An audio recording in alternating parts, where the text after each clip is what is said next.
Good morning students. आज हम पढ़ेंगे चैप्टर नंबर 2 में close system work in various processes. देखिए, बहुत सारे प्रोसेस होते हैं जिसमें से 5 मेन प्रोसेस होते हैं। उन 5 मेन प्रोसेसेस को हम पढ़ेंगे वन बाय वन और उसमें देखेंगे कि वर्क ट्रांसफ़र क्या होता है। ठीक है। जैसे नंबर 1 है कांस्टेंट वॉल्यूम प्रोसेस, या फिर आइसोकोरिक भी से कहा जाता है और कहीं कहीं पे इसे आइसोमेरिक प्रोसेस भी कहा जाता है। हिंदी में स्थिर आयतन प्रक्रम मीन्स ऐसा प्रोसेस जिसमें वॉल्यूम क्या हो, कांस्टेंट हो, आयतन जो चेंज नहीं हो, ऐसे प्रोसेस को कहते हैं हम कांस्टेंट वॉल्यूम प्रोसेस। इसीलिए हमने लिखा हुआ है V = C। वॉल्यूम जो है वो यहाँ पर क्या है, कांस्टेंट है। देखिए, ये हमने पीवी डायग्राम बनाया है। पीवी डायग्राम में एक प्रोसेस है 1 से 2 के लिए, और इस प्रोसेस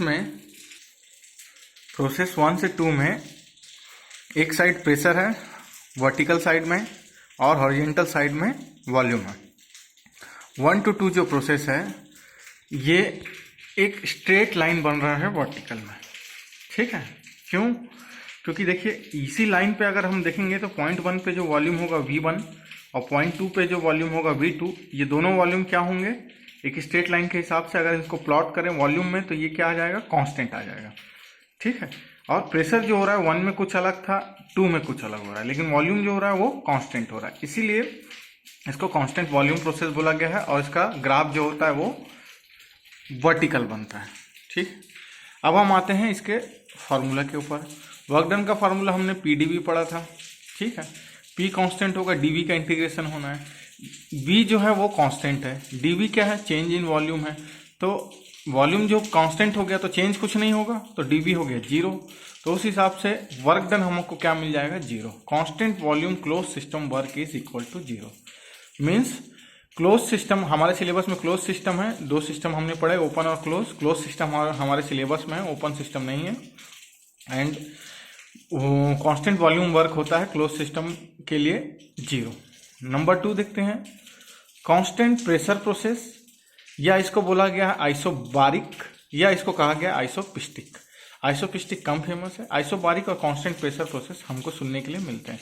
बार जो है वो प्रेशर का यूनिट है, तो इससे आप याद रख सकते हैं कि इस प्रोसेस का नाम आइसोबारिक हो सकता है। और इस प्रोसेस में कांस्टेंट प्रेशर है, मतलब दाब है स्थिर, तो प्रेशर जो होगा वो होगा कांस्टेंट। ठीक है। ये देखते हैं इसका ग्राफ देखते हैं। देखिए, ये प्रेशर का है ये साइड और ये है वॉल्यूम का। ठीक। प्रोसेस है 1 से 2। ठीक। इसको प्लॉट कर दिए नीचे। 1 से 2 में वॉल्यूम चेंज हो रहा है, लेकिन 1 से 2 में प्रेशर जो हो रहा है वो नहीं चेंज हो रहा है, इसीलिए ये कांस्टेंट प्रेशर प्रोसेस है। अब देखिए W = PdV। P और dV जो है वो कहाँ से कहाँ चेंज हो रहा है, V2 से V1। इंटीग्रेशन जब करेंगे 1 से 2 लिमिट में तो हमको मिल जाएगा V2 - V1। तो वर्क डन जो होता है कांस्टेंट प्रेशर प्रोसेस के लिए वो W = होता है PV final - V initial. Number 3 है कांस्टेंट टेम्परेचर प्रोसेस, या फिर आइसोथर्मल प्रोसेस। थर्मल का मतलब मैं पहले ही आपको बता चुका हूँ कि टेम्परेचर समझेंगे आप। ओके। तो कांस्टेंट टेम्परेचर प्रोसेस ऐसा प्रोसेस जिसमें टेम्परेचर क्या हो, स्थिर हो, तापमान क्या हो, स्थिर हो। ओके। इसका जो ग्राफ होता है वो रेक्टेंगुलर हाइपरबोला होता है। ठीक है, इस शेप का होगा। ठीक है। इसको आप रिवर्स साइड में नहीं करेंगे। ठीक है, रिवर्स करेंगे तो ये उल्टा हो जाएगा, इसको रिवर्स नहीं करना है। रिवर्स का मतलब ये है कि जिस साइड पे ये है इसको इसी साइड पे रखना है। इसको उल्टा कर देंगे तो ये गड़बड़ हो जाएगा। मीन्स अगर इसको ऐसा कर दिया आप तो गड़बड़ हो जाएगा। मैं फिर से बता रहा हूँ आपको। देखिए, ये प्रेशर हो गया, ये वॉल्यूम हो गया। ठीक है। और हमारा जो ग्राफ है वो रेक्टेंगुलर हाइपरबोला है, वो इस तरह का बनना चाहिए। ठीक है, इस तरह का शेप होना चाहिए, या तो ऐसा होना चाहिए या तो ऐसा होना चाहिए।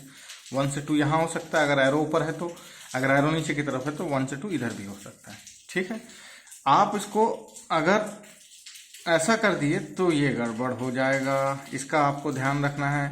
ठीक है। आपको रेक्टेंगुलर हाइपरबोला ही बनाना है, अपोजिट डायरेक्शन नहीं लेना है। ओके। अब हम आते हैं इसके वर्क डन के ऊपर। देखिए, PV = MRT हमने पढ़ा है। T इस प्रोसेस में क्या हो गया, कांस्टेंट हो गया। तो M तो पहले से ही कांस्टेंट था, मास कांस्टेंट होता है। आर जो है वो गैस कांस्टेंट है और टेम्परेचर भी यहाँ पे कांस्टेंट हो गया। ये पूरा का पूरा टर्म क्या हो गया, कांस्टेंट हो गया। P V equal to constant. इसी इक्वेशन को हम बोलते हैं rectangular hyperbola curve equation. Okay, PV जो है प्रेशर और वॉल्यूम का जो इनटू है वो क्या है, कांस्टेंट है। इसका मतलब है किसी भी पॉइंट पे देखें, जैसे पॉइंट नंबर 1 पे देखें तो जो भी प्रेशर 1 होगा वॉल्यूम 1 होगा, इन दोनों का इनटू। या पॉइंट नंबर 2 पे देखें जहाँ पर प्रेशर 2 है वॉल्यूम 2 है, इन दोनों का इनटू। ये दोनों क्या होंगे, इक्वल टू होंगे एमआरटी के ही होंगे। ठीक है, वॉल्यूम जो टेम्परेचर जो भी हो उससे आप ये मान के चलेंगे कि वो कांस्टेंट है इस प्रोसेस के अंदर में, तो इसीलिए एमआरटी पूरे होल प्रोसेस के लिए कांस्टेंट हो जाएगा। अब देखिए P इक्वल टू हम C बाई वी लिख सकते हैं। ठीक है, फार्मूला है वर्क डन का V1 PdV, और लिमिट अगर लें V1 से V2 का तो P की जगह में हम रख देंगे C by V. C constant है, बाहर आ गया। 1 बाई वी का इंटीग्रेशन हो गया लॉग नेचुरल लॉग V, और 1 से 2 के लिए अगर करें तो V2 बाई V1 हो गया ये। ठीक है, C की जगह में अब हम MRT भी रख सकते हैं, या C की जगह में हम P1 V1 भी रख सकते हैं। ठीक है, या फिर देखिए P1 V1 equal to P2 V2 है, इसका मतलब है P1 by P2 equal to V2 by V1 हो जाएगा। मतलब प्रेशर का जो रेशियो होगा वो वॉल्यूम के रेशियो के अपोजिट होगा। तो यही इक्वेशन में ln V2 बाई V1 की जगह में हम P1 बाई P2 भी रख सकते हैं। ठीक है, तो ये चारों पांचों इक्वेशन कुछ भी यूज हो सकता है आइसोथर्मल प्रोसेस में। जैसे प्रोसेस होंगे उसमें वर्क डन निकालने के लिए हमको वैसा ही फॉर्मूला यूज करना पड़ेगा। अब हम आगे आते हैं। अगला प्रोसेस है हमारा एडियाबैटिक प्रोसेस। देखिए आइसोथर्मल प्रोसेस टेम्परेचर कांस्टेंट होना, जब टेम्परेचर कांस्टेंट हो जाता है तो उसे आइसोथर्मल प्रोसेस कहते हैं। जैसे एग्जांपल के लिए मैं आपको बताते चलता हूँ, बॉयलर में जो पानी जो गर्म किया जाता है बॉयलर में, वो है constant pressure process. Constant volume process, ऐसे प्रोसेस जिसमें वॉल्यूम नहीं चेंज होते हैं, जैसे कि कुकर में खाना बनाना वगैरह। ठीक है, वॉल्यूम जो है वही रहेगा। नंबर 3 है आइसोथर्मल प्रोसेस, तो उसमें हमने पढ़ा कि टेम्परेचर जब सेम हो जाता है। सपोज हमने दूध उबाला, ठीक है, और उसको रख दिया हमने एटमॉस्फेयर में, वातावरण में रख दिया।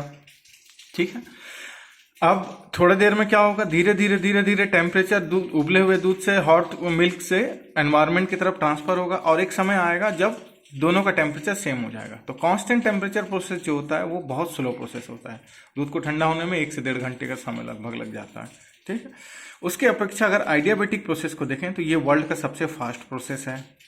ठीक है, आइडियाबैटिक प्रोसेस किसे कहते हैं, ऐसा प्रोसेस जिसमें हीट ट्रांसफर ना हो। ओके, ऐसा प्रक्रम जिसमें निकाय के द्वारा या निकाय से उष्मा का स्थानांतरण नहीं होता है, रुद्धोष्म प्रक्रम कहलाता है।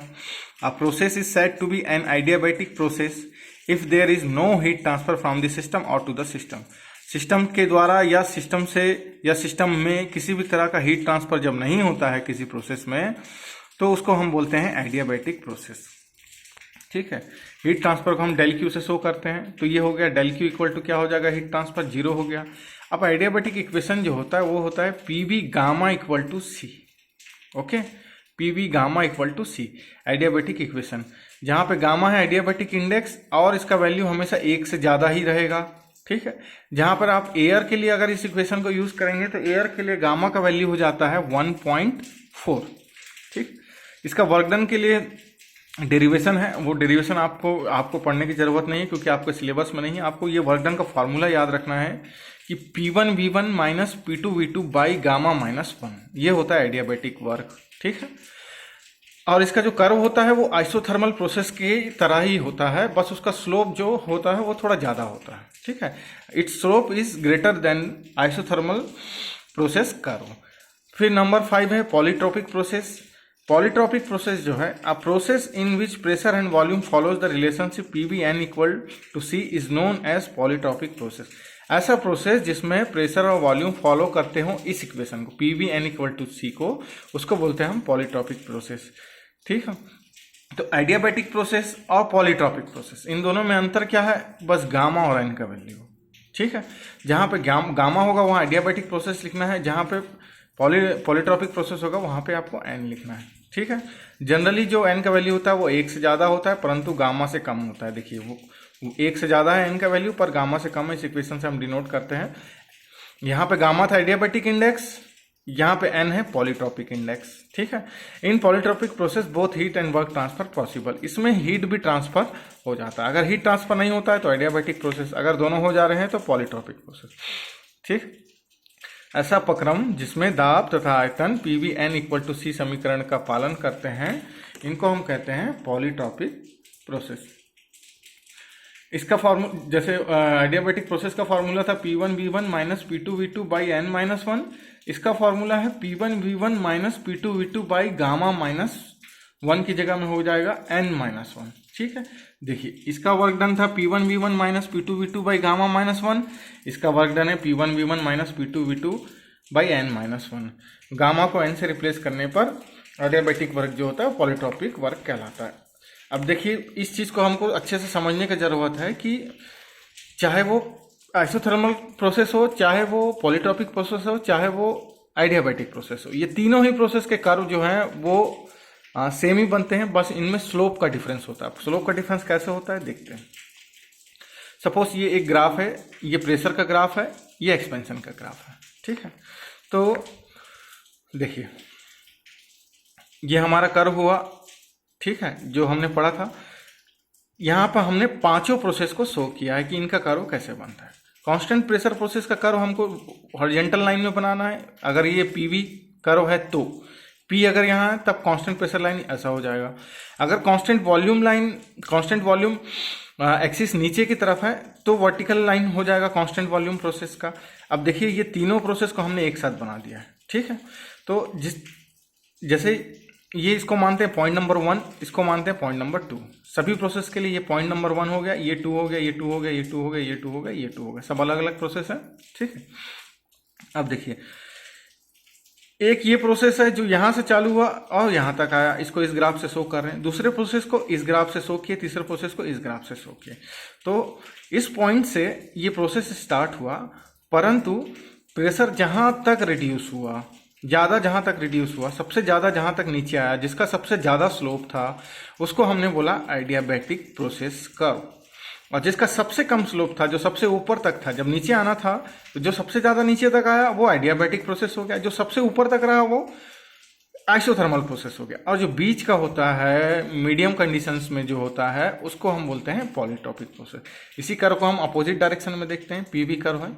अब देखिए वॉल्यूम ऊपर हो गया, प्रेशर यहाँ हो गया। अगर इस 1 से 2 यहाँ इस डायरेक्शन के लिए देखें तो अब देखिए इनको ऊपर की तरफ, इस प्रोसेस में ऊपर की तरफ बनना है रेक्टेंगुलर हाइपरबोला को। तो ये 3 कर्व हमने बना दिए, तीनों का स्लोप हमने क्या कर दिया, डिफरेंट कर दिया। डिफरेंट करने से अब इनको डिफरेंस करना ईजी हो जाएगा। जैसे जो यहाँ से स्टार्ट हुआ सबसे ऊपर तक गया, जो सबसे नीचे तक आया वो एडियाबैटिक था, तो सबसे ज़्यादा स्लोप होता है एडियाबैटिक प्रोसेस का। तो ये सबसे ऊपर तक आया तो एडियाबैटिक प्रोसेस का स्लोप सबसे ज़्यादा होता है, इसलिए ये एडियाबैटिक प्रोसेस हो गया। और जिसका स्लोप जो सबसे नीचे तक था, जिसका सबसे कम स्लोप था, वो आइसोथर्मल प्रोसेस हुआ। और पॉलीट्रॉपिक प्रोसेस जिसका मीडियम है या मध्यम है या मध्य मार्गी है, जो उसे हम कहेंगे पॉलीट्रॉपिक प्रोसेस। तो जिसका सबसे ज़्यादा स्लोप वो एडियाबैटिक प्रोसेस, जिसका सबसे कम स्लोप वो आइसोथर्मल प्रोसेस, और जो बीच का है मीडियम है वो पॉलीट्रॉपिक प्रोसेस। जब उतरने का बात आया, जब प्रोसेस को डाउन साइड जाना था, तो जो सबसे ज़्यादा डाउन साइड में आया वो एडियाबैटिक प्रोसेस हो गया। जब ऊपर जाना था तो जो सबसे ज़्यादा ऊपर तक अप साइड में गया वो हो गया एडियाबैटिक प्रोसेस। यहाँ पर जब नीचे आना था, जो सबसे कम नीचे तक आया वो हो गया आइसोथर्मल प्रोसेस। तो इसी तरह से अगर 2 प्रोसेस होंगे, जब मान लीजिए आइसोथर्मल और पॉलीट्रॉपिक 2 प्रोसेस हैं, तो पॉलीट्रॉपिक को आप ज़्यादा डाउन करेंगे, आइसोथर्मल को आप कम डाउन करेंगे। समझ रहे हैं? तो सबसे कम स्लोप किसका रहेगा? आइसोथर्मल का। जब भी नीचे जाना होगा, और अगर सपोज देखिए अगर सिर्फ एक प्रोसेस है तो कोई दिक्कत नहीं है ना, तब तो तीनों का कर्व लगभग सेम है, तब कोई दिक्कत नहीं है। प्रॉब्लम कहाँ पे आती है? जब एक साथ ये सारे प्रोसेस आ जाते हैं। तो जब ऐसे 2 प्रोसेस आ जाते हैं कोई भी, तो आपको याद रखना है कि आइसोथर्मल का जो कर्व है, स्लोप है सॉरी, वो सबसे कम है। जब नीचे डाउन साइड जाना होगा तो वो सबसे कम जाएगा, और सेम ऐसे ही जब अप साइड जाना होगा तो वो सबसे कम जाएगा। और एडियाबैटिक प्रोसेस जो है उसका जो स्लोप है वो सबसे ज़्यादा है। जब डाउन साइड जाना होगा तो वो सबसे ज़्यादा डाउन जाएगा, और जब अप साइड जाना होगा तो सबसे अप साइड जाएगा। ओके, तो ये 5 प्रोसेस हैं, 5 प्रोसेस का कर्व हो गया और इनका वर्क डन का फॉर्मूला हो गया। आप इसको अच्छे से पढ़ लीजिए, याद कर लीजिए, क्योंकि 10वें यूनिट में अब हमको ये प्रोसेसेस यूज करने हैं। और आपको जो भी डाउट होगा नेक्स्ट ट्यूटोरियल क्लास में हम हैंडल करेंगे, ठीक है। अब आते हैं हम idol gas equation for various process. ठीक, वेरियस प्रोसेस के लिए आइडल गैस इक्वेशन क्या होता है? आइडल गैस इक्वेशन, आदर्श गैस समीकरण हमने पढ़ा, पीवी इक्वल टू एमआरटी। अब इन्हीं पांचों प्रोसेस के लिए ये इक्वेशन को हम देखते हैं कि इससे क्या आउटपुट या कंसिक्वेंसेस हम निकाल सकते हैं। वन बाय वन चेक करते हैं। नंबर 1 है constant volume process, V equal to C process. ठीक है, volume equal to constant process.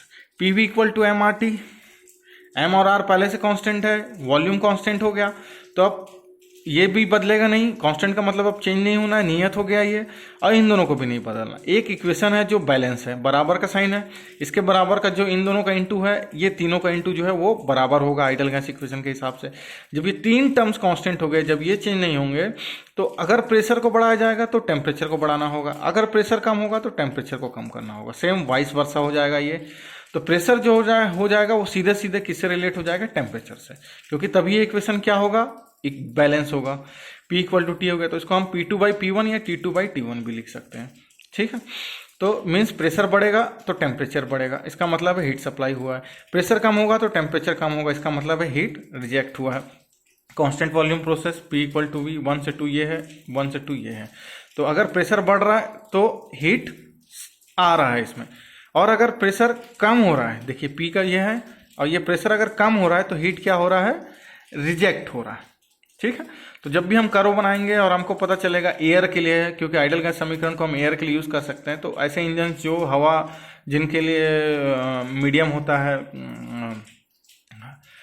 तो उस कंडीशंस में अगर प्रेशर इंक्रीज हो रहा है कांस्टेंट वॉल्यूम प्रोसेस में, तो हमारा ग्राफ 1 से 2 जो होगा वो ऊपर की तरफ जाएगा, और सेम ऐसे ही अगर टेम्परेचर डाउन हो रहा होगा तो ये नीचे की तरफ आएगा। इस चीज़ को आप अच्छे से समझ लीजिए। फिर हम आते हैं हमारे अगले इक्वेशन के ऊपर, जो कि है कांस्टेंट प्रेशर प्रोसेस। अब कांस्टेंट प्रेशर प्रोसेस में क्या होगा? इसमें पहले वाले में वॉल्यूम फिक्स था, कांस्टेंट वॉल्यूम प्रोसेस में, इसमें कांस्टेंट प्रेशर प्रोसेस में प्रेशर कांस्टेंट हो गया, P इक्वल टू कांस्टेंट हो गया। P इक्वल टू कांस्टेंट जब हो गया ये, तो PV इक्वल टू MRT। ठीक है, P कांस्टेंट हो गया, MR कांस्टेंट हो गया। अब वॉल्यूम सीधा सीधा किसके प्रोपोर्शनलिटी में आ गया? टेम्परेचर के प्रोपोर्शनलिटी में आ गया। तो volume is proportional to temperature, V2 by V1 equal to T2 by T1। ठीक है, मतलब अब V बढ़ेगा तो T बढ़ेगा, V कम होगा तो T कम होगा। जैसे ये देखते हैं, कांस्टेंट प्रेशर प्रोसेस है, तो लाइन कैसे बनना है, कर्व कैसे बनना है? ये हॉरिजॉन्टल बनना है। सपोज एक में वॉल्यूम बढ़ रहा है तो 1 से 2 हो गया, और एक में वॉल्यूम कम हो रहा है 2 से 1 हो गया। तो जहां पे वॉल्यूम बढ़ रहा है वहां पे अब हम क्या समझेंगे कि टेम्परेचर भी बढ़ रहा है, मतलब हीट सप्लाई हो रहा है। सेम ऐसा ही जहां पे वॉल्यूम कम हो रहा है तो हम ये समझेंगे कि टेम्परेचर कम हो रहा है, इसका मतलब है वॉल्यूम डाउन हो रहा है। ठीक है, तो इन दोनों को हम यूज करेंगे कहां पे? जहां पे एयर हमारा मीडियम होगा। ठीक है, आइडल गैस होगा जहां पर भी यूज होगा, क्योंकि आइडल गैस मतलब आप समझिए एयर। ठीक, नंबर 3 है आइसोथर्मल प्रोसेस। आइसोथर्मल प्रोसेस मतलब temperature constant, T equal to C। इसके लिए आप सिंपल बस ये याद रखिए कि PV इक्वल टू MRT जो फॉर्मूला है, M भी कांस्टेंट है, R भी कांस्टेंट है, T भी कांस्टेंट है, तो PV इक्वल टू कांस्टेंट हो गया। तो PV इक्वल टू कांस्टेंट हो गया, तो कांस्टेंट टेम्परेचर इसमें प्रोसेस में हमको PV इक्वल टू कांस्टेंट मिल गया। मतलब कोई भी दो पॉइंट्स हैं, P1 V1 या P2 V2, ये दोनों का जो मल्टीप्लीकेशन होगा, इनटू जो होगा वो क्या होगा?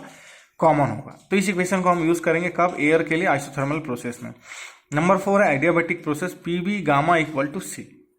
ठीक, इस इक्वेशन को आप अच्छे से याद करिएगा, क्योंकि ये आपको 5th सेमेस्टर में भी, 6th सेमेस्टर में भी, इवन 4th सेमेस्टर में भी कहीं कहीं पे यूज हो जाएगा। तो ये बहुत इंपॉर्टेंट क्वेश्चन है, इसीलिए मैंने VIMP यहाँ पे लिख दिया, वेरी इंपॉर्टेंट। आइडियाबैटिक एक प्रोसेस के लिए जब हम आइडल गैस इक्वेशन को देखते हैं तो उसको सॉल्व करते हैं, तो कंसिक्वेंस जो हमको मिलता है, बस आप इसको याद रखिए कि टेम्परेचर का जो रेशियो है T2 बाई T1, वो प्रेशर का रेशियो जो है, सेम प्रेशर का रेशियो P2 बाई P1 के पावर में गामा माइनस 1 बाई गामा करके डिनोट करते हैं।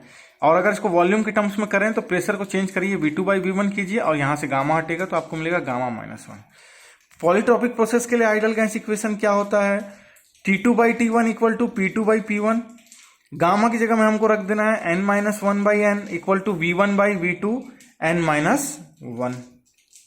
फिर हम आते हैं heat transfer in various close system process.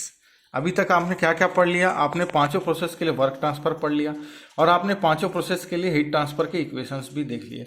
इन सब को आपको एक पेज में एक जगह में बना के रखना है, सारे प्रोसेस के लिए क्या क्या होता है, ताकि आपके लिए ईजी हो। ये फंडामेंटल्स हैं, अगर ये आपको स्ट्रांग नहीं हुए तो आपको प्रॉब्लम हो सकता है आगे।